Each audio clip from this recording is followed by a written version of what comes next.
Let me invite our panel up. We have really one of the most extraordinary panels. Chrystia Freeland, the Deputy Prime Minister of Canada, Jens Stoltenberg, the Secretary General of NATO, President Duda of Poland, and the Director of National Intelligence of the United States, Avril Haines. Please come up.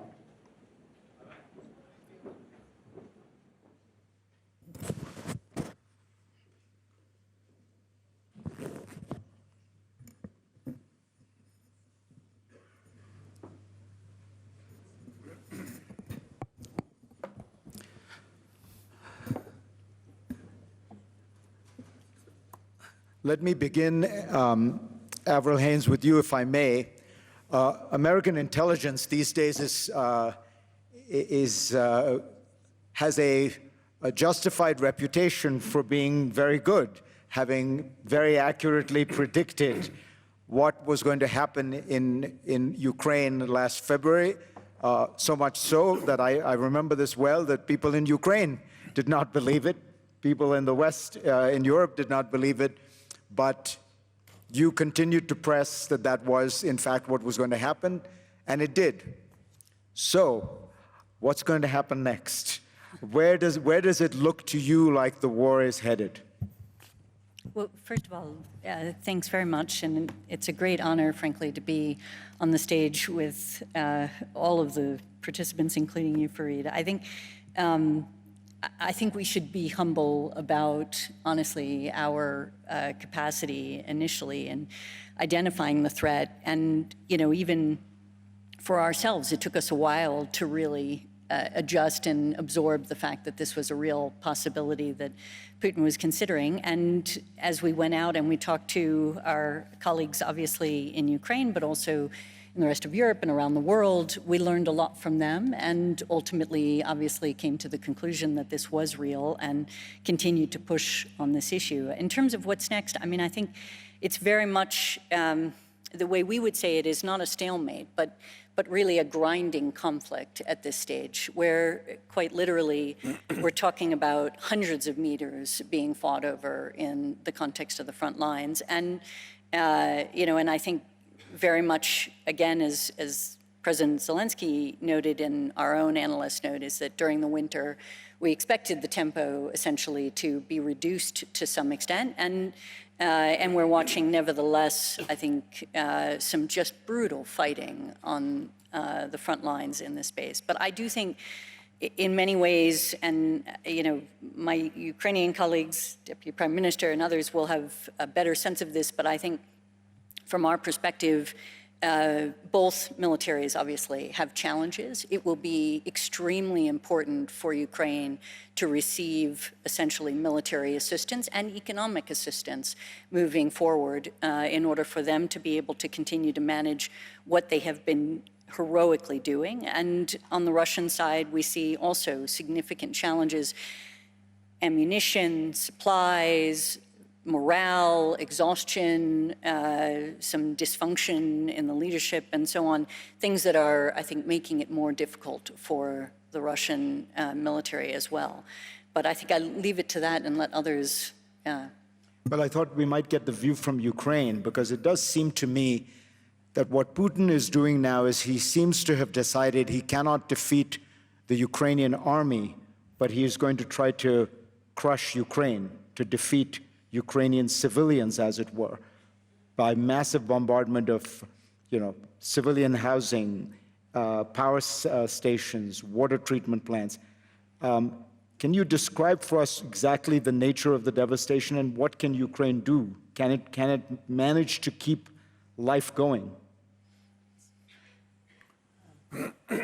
So yes, Ukraine keep fighting and keep developing. And what we recognized during these 329 days, that we got a unique knowledge.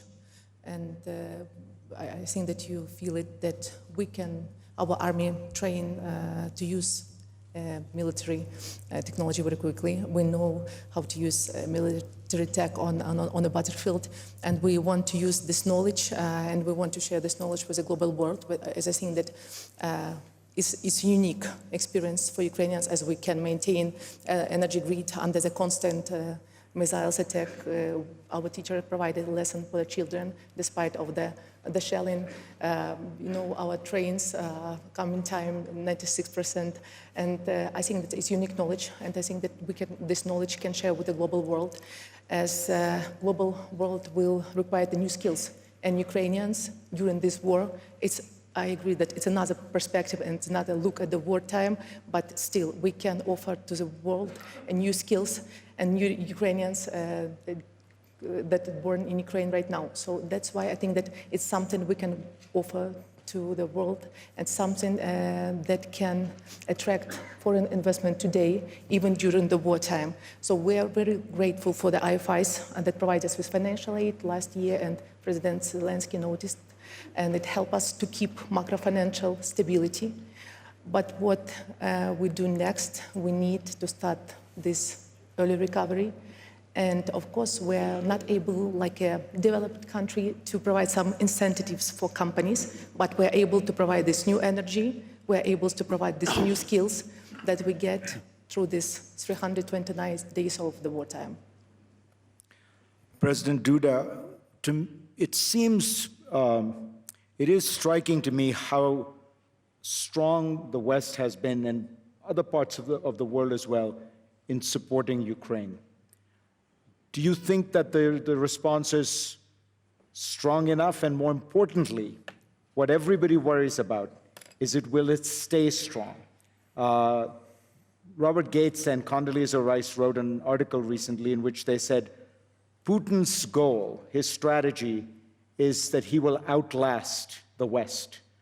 The West may be strong now, but it will start splintering as energy crises happen, as financial crises happen. Do you worry about that?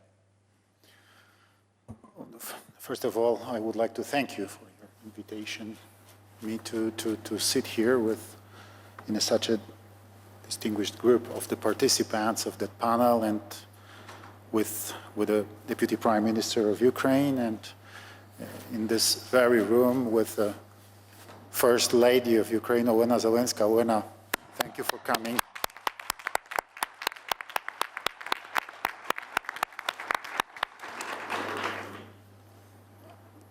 I know that here in this room there is a lot of real friends of Ukraine. I see also the President of Latvia, Egils Levits. Egils, thank you for coming. Ukraine, I know very well that, I know very well, not only because we are talking about it all the time here, but I know very well because 6 days ago, I talked in Lviv with Volodymyr Zelensky, and I know very well that Ukraine needs weapon, as I said yesterday, and once again, weapons. Weapons are crucial now because this war is really very difficult. This is not the end of the war. Russia is not defeating. They are still Russians. They are still very strong. There is a lot of Russian soldiers in the front line, and we are afraid that they are preparing. Now they are preparing themselves to the new offensive in a few months, probably. So this is crucial to send now additional military support to Ukraine, especially modern tanks, especially modern missiles to defend Ukraine, but first of all to stop Russian offensive. And this is crucial element. Is it enough? This is the question. I'm afraid it's not. That this assistance we've just sent to Ukraine is still not enough. Ukraine needs more our efforts, needs more our aid, and we should mobilize ourselves to help them, because the situation is really difficult. And I'm afraid now it is, and it will be in a few, maybe months, maybe weeks, a crucial moment, next crucial moments of this war. And this moment will answer for the question, will Ukraine survive or not? I am a neighbor of Ukraine. I'm a president of Poland. Poland is, as you know, member of NATO and member of European Union. We understand Ukrainians. We know that they really want to be members of the Western society, members of the Western political community, members of the Western security zone, security area. So they want to be members of European Union, they want to be members of NATO, but first of all, they have to survive. They have to maintain their country, they have to maintain their sovereignty, they have to remain free, and now this is crucial, we have to help them. They want to have democracy, and we are members of democratic countries. So for us, this voice of Ukrainian society, should be crucial. Is to be part of the real European society and part of the North Atlantic society. We should hear them. We should listen their voice. Thank you.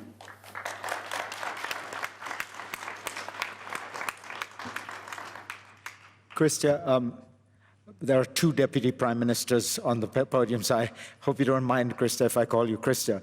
How would you respond to this question? Do you worry about the staying power of the West? So the short answer is, of course, it would be stupid and naive not to, but I think we're going to do it. And I think, of course I worry.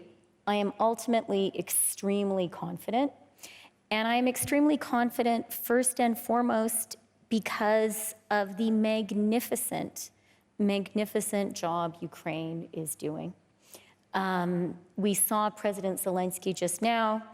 I think it's right for all of us to honor Olena Zelenska, who is here with us, and of course, Yulia, and the people of Ukraine. And, President Duda said something very important, many important things. One was we need to listen to the Ukrainians. And Yulia said it too. We need to get out of a mindset, which I think a lot of us had when the Soviet Union first collapsed, of like we were the smart guys and they weren't such smart guys. I also apologize to the Latvians for this attitude. And we need to realize there's a lot we can learn from what Ukraine is doing right now. And that is ultimately the reason that I think we should have a lot of confidence. I think Ukraine is teaching all of us, again, the true strength of democracy.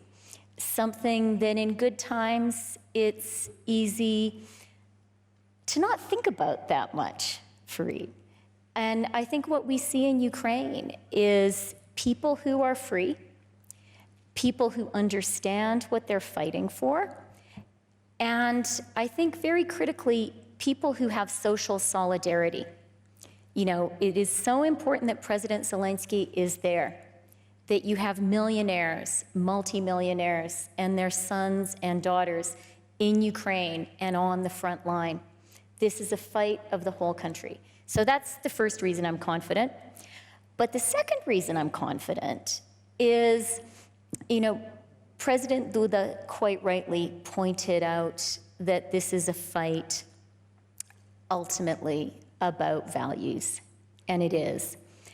But I think we in the West also need to understand that that victory that President Zelensky spoke about, and that time which he said we need to use, it's not about doing Ukraine favors that we're talking about. Supplying Ukraine with weapons, and as President Zelensky very crucially pointed out, supplying Ukraine with the money it needs to win the war is ultimately in our own self-interest. So I'm a finance minister, and if you were to say to me, what is the one thing that G7 finance ministers, G7 governments this year could do that's actually in our power, right? We don't control COVID. We don't control global supply chains. We don't control whether there will be immaculate disinflation or not. One thing where we have some real practical levers is we can help Ukraine win clearly, definitively. And if we do that, if that happens this year, you know it as well as I do, Fareed, that would be a huge boost to the global economy. So I do think Ukraine is going to win. I think Ukraine is going to win because the Ukrainians have shown total commitment and determination, and they've shown they're smart. I think we're going to win because our people, I think, which is so often the case in democracy, people are smarter than their leaders. Certainly speaking for Canada, Canadians got this on day one. They understand that we need to stand up for democracy and democratic values, but they also understand our economies, our security, the fact that nuclear deterrence actually works. All of these critical things are really being decided on the battlefields of Ukraine right now. So I am, of course, worried. We would be stupid not to be, but I am ultimately profoundly confident. Mr. Secretary General, you heard the President of Ukraine say he would like to be a member of NATO. Will you let him in? NATO's position remains unchanged, and that is that Ukraine will become a member of NATO. Then, of course, the main focus now is to support Ukraine, to ensure that Ukraine wins the war and prevails as a sovereign, independent, democratic nation in Europe. And that's the reason why NATO allies, partners, are providing unprecedented military support to Ukraine, and why I'm traveling around to NATO capitals and calling on them to do even more, and why I welcome the recent announcement of more armor, more advanced air defense systems, most recently by Canada with 200 armored vehicles, and also Poland delivering more weapons, and of course the US leading all these efforts in this what we call the contact group or the support group for Ukraine. And as Krista just said, it is extremely important that President Putin doesn't win this war. Partly because it will be a tragedy for the Ukrainians, but it will be very dangerous for all of us. Because then the message to authoritarian leaders, not only to Putin, but also other authoritarian leaders, is that when they use brutal force, when they violate international law, they achieve what they want. And that will be a very bad and dangerous lesson. It will make the world more dangerous and us more vulnerable. And that's the reason why if we want a negotiated peaceful solution to the war in Ukraine, we need to provide military support to Ukraine. That's the only way.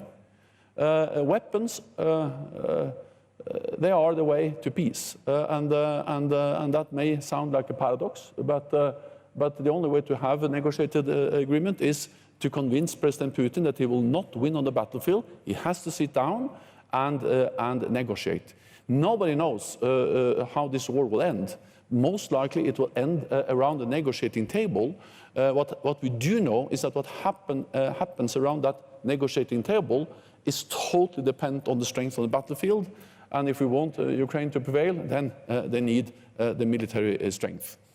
Then let me add one more thing, and that is that we are all encouraged, inspired. We admire the Ukrainian people, the Ukrainian political leadership, the Ukrainian armed forces.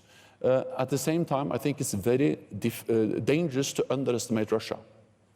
They have mobilized 200,000 more troops. President Putin has demonstrated a will to just sacrifice thousands and thousands of young Russian soldiers. They are now acquiring more and more weapons, reaching out to other authoritarian regimes, including Iran, and they are planning new offensives. So it is, as President Zelensky said, there is an urgent need. Time matters. We will meet in Ramstein, NATO allies in the US-led contact group for Ukraine with all the many partners. And the main message there will be more support, and more advanced support, heavier weapons, and more modern weapons. Because this is a fight for our values, this is a fight for democracy, and we just have to prove that democracy wins over tyranny and oppression.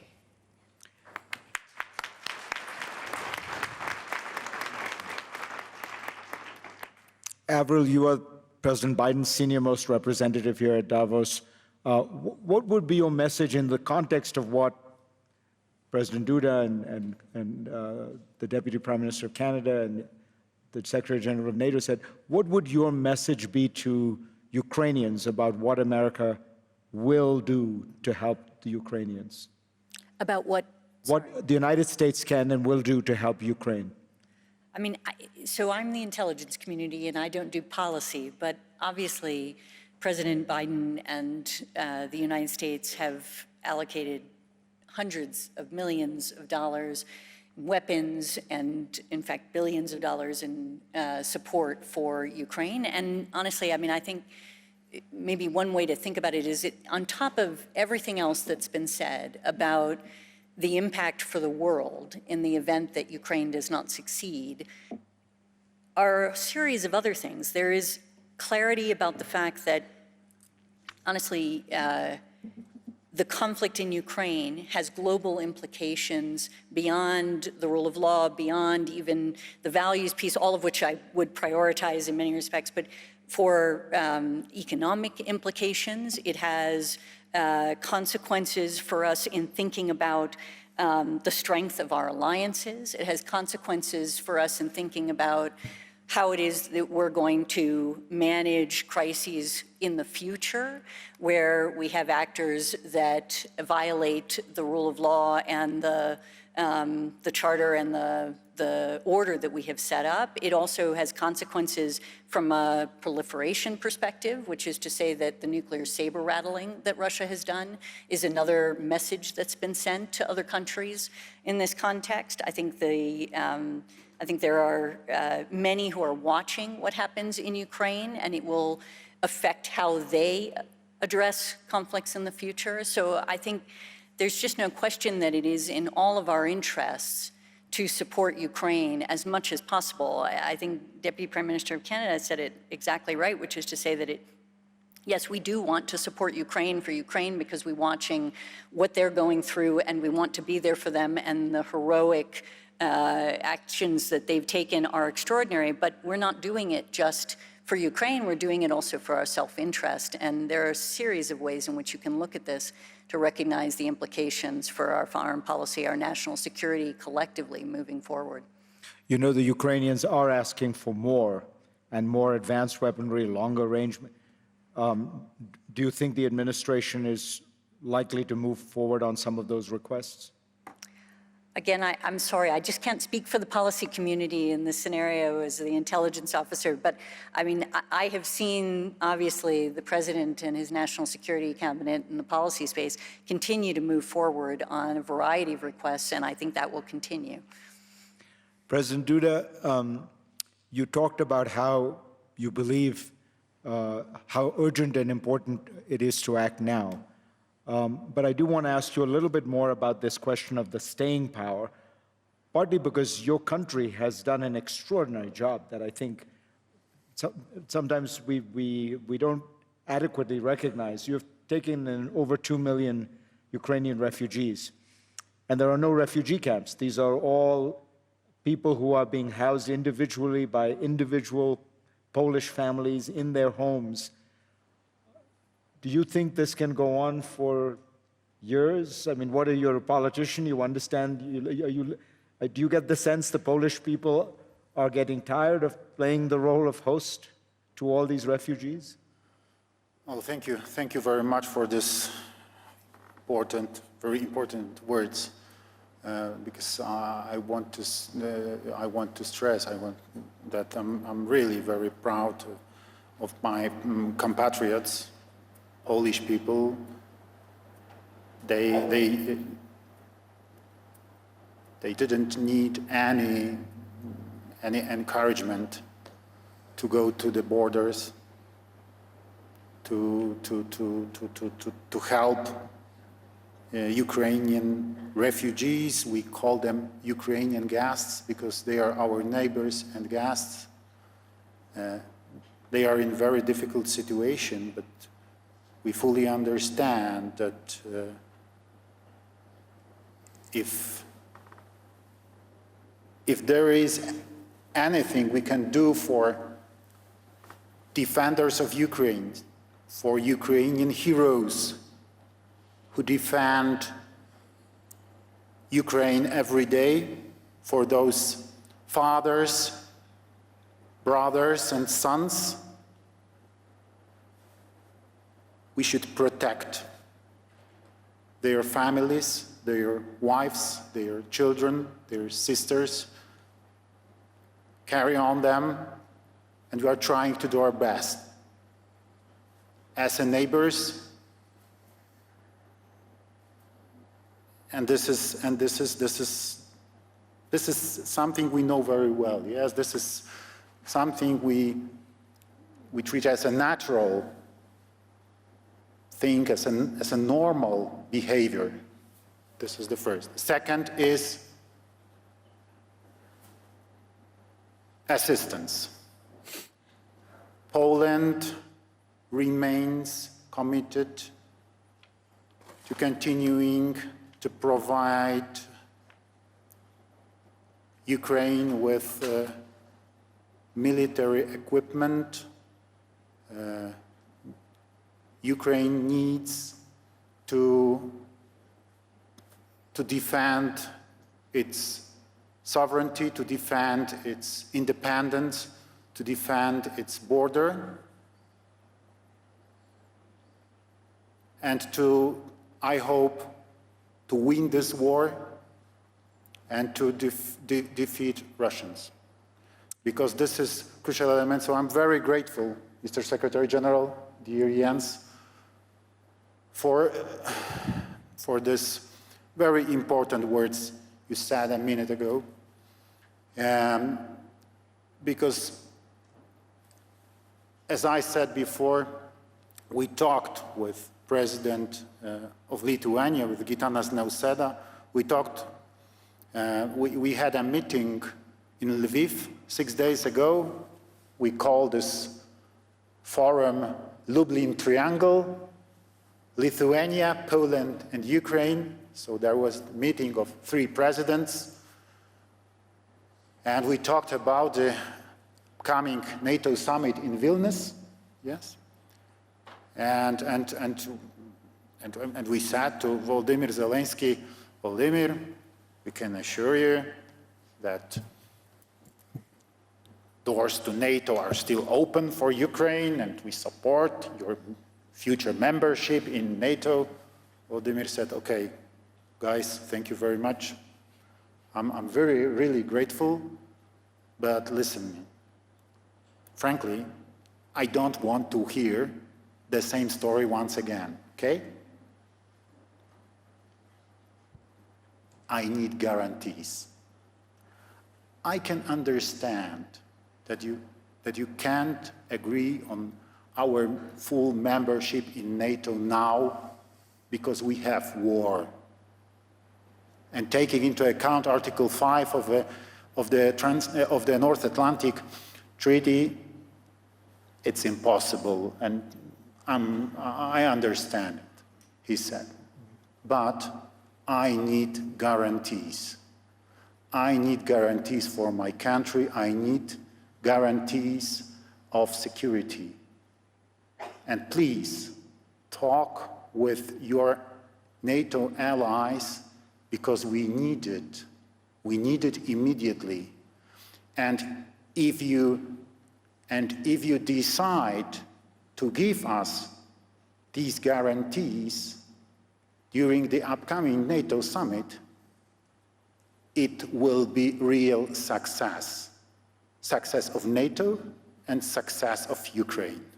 And this is crucial. So, Mr. Secretary General, I will be very grateful.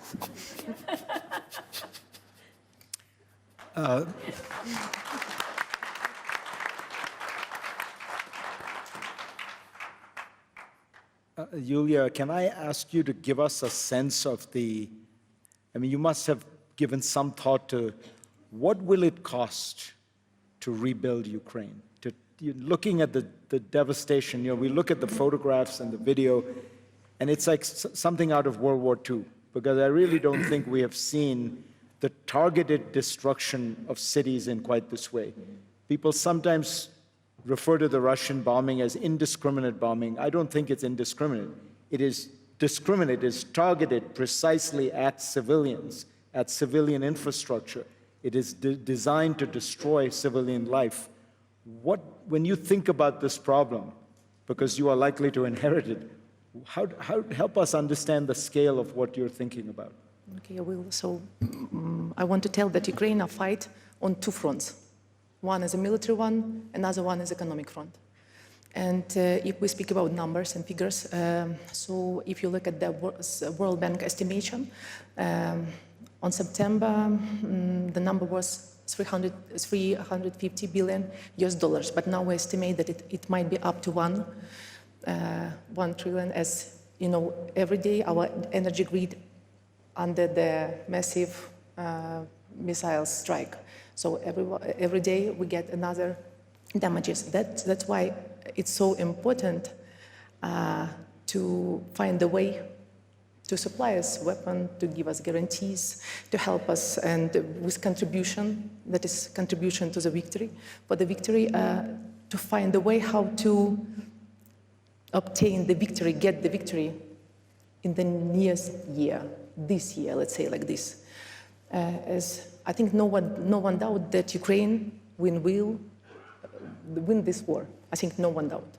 The question is that the question that was raised by the president. With shortage of time, that's why we need right now to collaborate with each other and to find a way how to supply us more weapon, anti-missile system, heavy weapon, tanks, just to speed up our victory. Because every day brings more damages, and it means that exactly on the second day of the victory, we will come to our allies and ask for finance the rebuilding of Ukraine, and it will cost more than it might cost right now. That's why it has a huge impact on economic globally, and that's why it's so important from economic point of view to find a way, sanction policy, weapon supply, and policy and the help of our allies in financial support right now, just to put like a goal, like an aim, to get the victory during this year. Krista, you're a money person. This is a challenge for the West at a time when deficits and debt loads are high.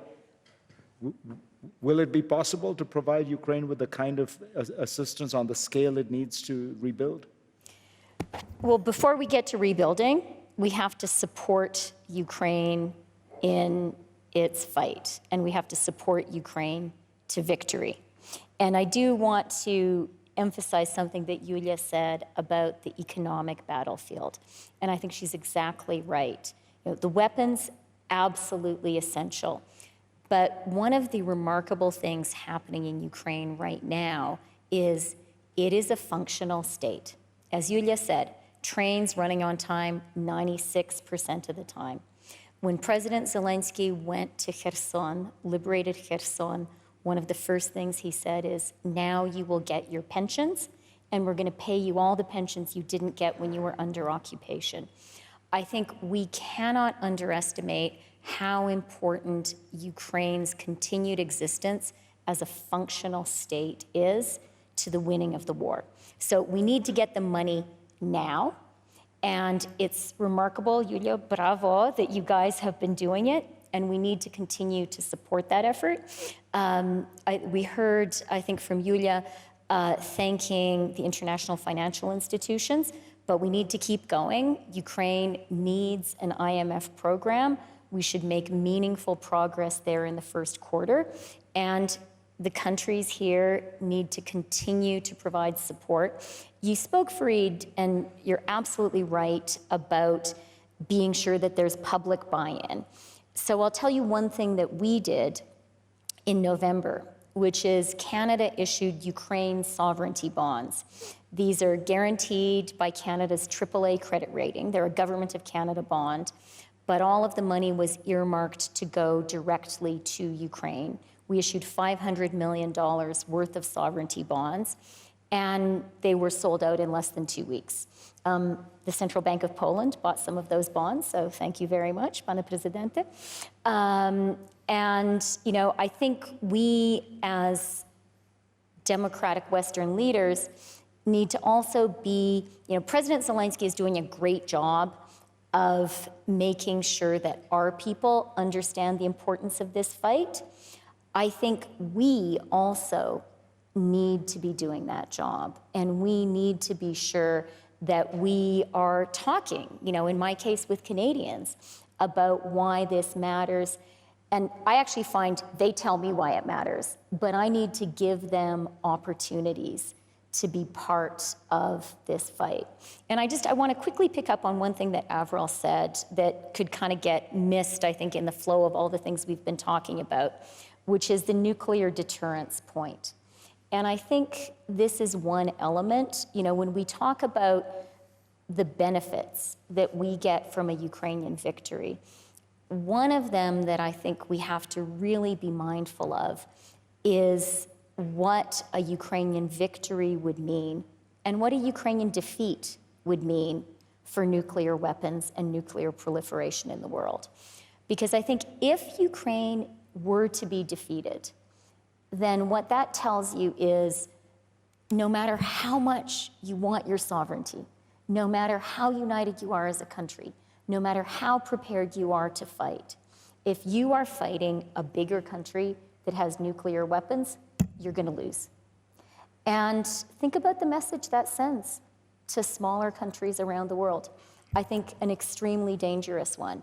And so from my perspective, that is yet another reason that in supporting Ukraine, we are supporting our own economic well-being and also our own security. Avril, let me pick up on that, but on something more specific. I think we all know that the elephant in the room with regard to the consequences of a Russian victory are the fear that it would signal to China that it was permissible, acceptable, or it would come at low cost for them to invade Taiwan. Take us through your intelligence judgment of what the effect of a Russian victory would be on China. Yeah, I mean, first of all, let me apply what was just said about the nuclear saber rattling in relation to China. So we've indicated in our annual threat assessment that among the things that we're seeing is China engaging in a pretty extraordinary expansion of their nuclear program. And I think one of the things that we look at is essentially what is the lesson that they're learning from the consequence of the conflict that we've seen and in this space. And you know, our assessment would be that basically it has caused them likely to just confirm their own view that this is critical as a deterrent and that they can use that program effectively in order to do the kind of nuclear saber rattling that we've seen Russia do in this context. So that's kind of one piece of the puzzle.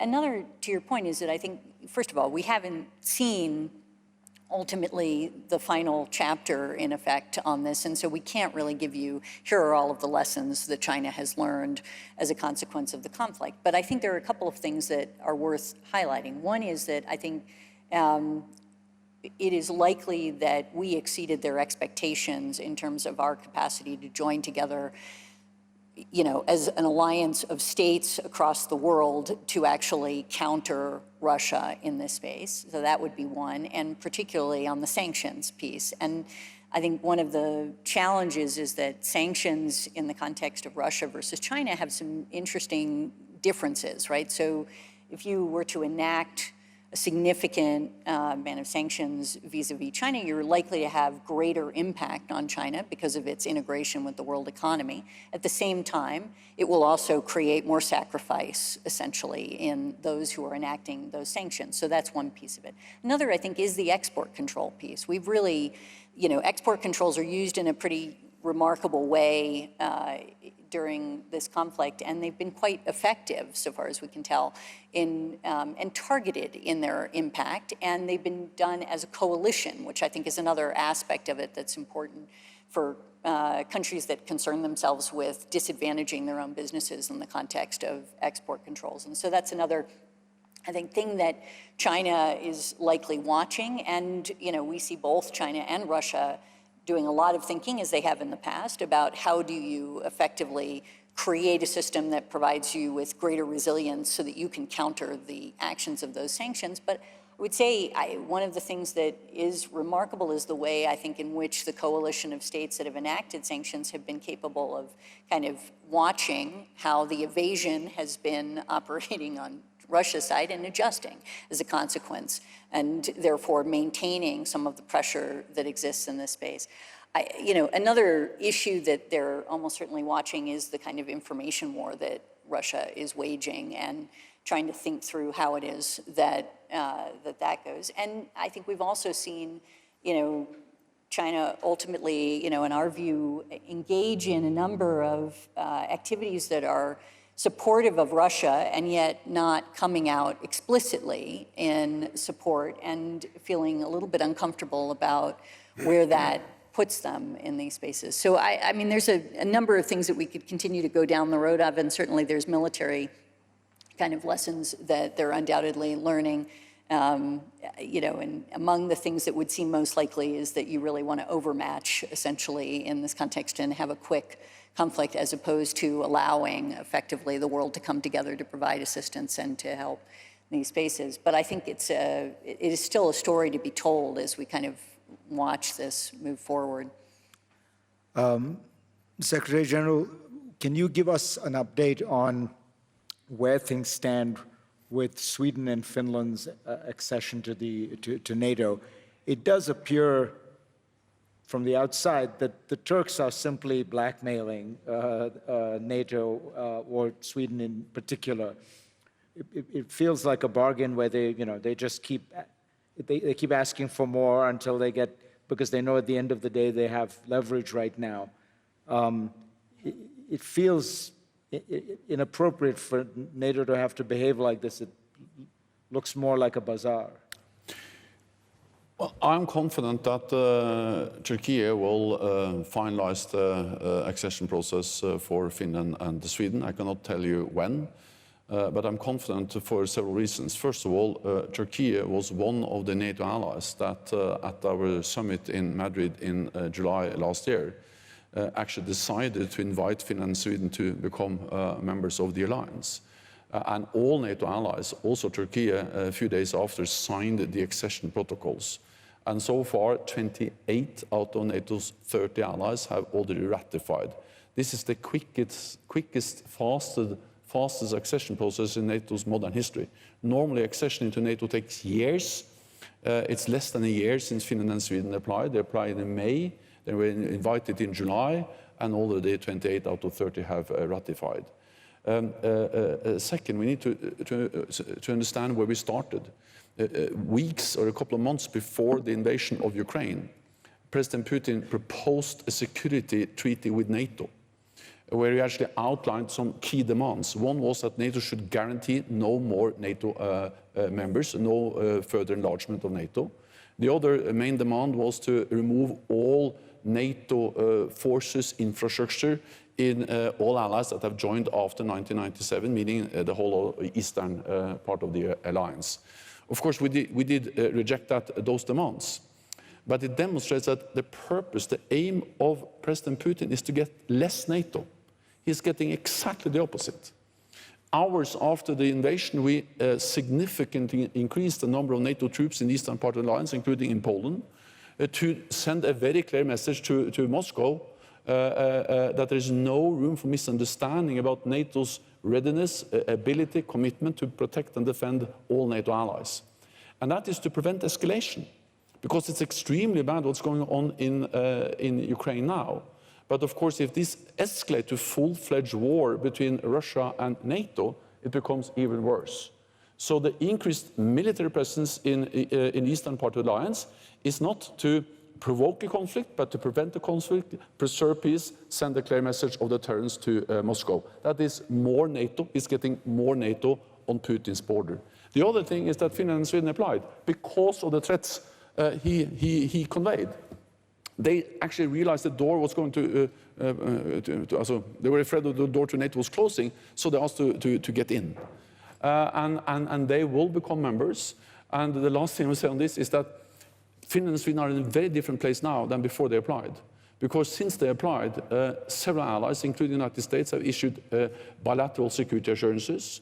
NATO has increased its presence in that part of Europe.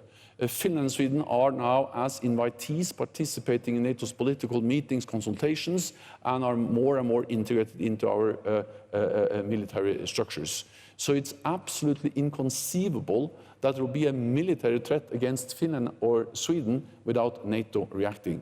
So President Putin wanted less NATO, he's getting more NATO, and that's an important message. Let me make sure we get this clear, because this is very important, because there is a window, an awkward period or dangerous period. If Russia would attack Finland or NATO or Sweden tomorrow, even though they are not NATO members, NATO would come to the assistance of those two countries. As what I'm saying is that it's inconceivable that we will not react. I mean, they are now not only close partners, they are invitees. They are integrated into our military structures, and we have bilateral security assurances from several allies. So we need to react. Moscow knows that. And they also know that they are now devoted most of their troops to Ukraine. So actually the likelihood for any as a military attack is very little, partly because they are so close to NATO and partly because they are now spending so much of, Russia is spending so much of their forces in Ukraine. The last thing I'll say on Turkey is that Turkey has some legitimate security concerns. No other NATO ally has suffered more terrorist attacks than Turkey. PKK is regarded as a terrorist organization by NATO allies, by Finland and Sweden, long before they applied. And therefore, part of the agreement in Madrid was also to sign a joint memorandum between Turkey, Finland and Sweden to step up cooperation, for instance, lift all restrictions on arms exports. Finland and Sweden have done that already, and to work more closely in fighting terrorism, and that's actually something which is important for Turkey, but also for NATO allies. We have run out of time, but I want to ask we have a special guest in the audience, the founder of the World Economic Forum, Klaus Schwab. Klaus, is there anything you would like to ask or add at this moment? No, not at the moment. Just to say, the forum is fully behind, and we will continue to support Ukraine and every measure which can help the Ukrainian situation economically and militarily. And we have seen that support. Klaus Schwab, thank you so much. To this extraordinary panel, my thanks. And of course, to President Zelensky, please tell him that we really appreciated it.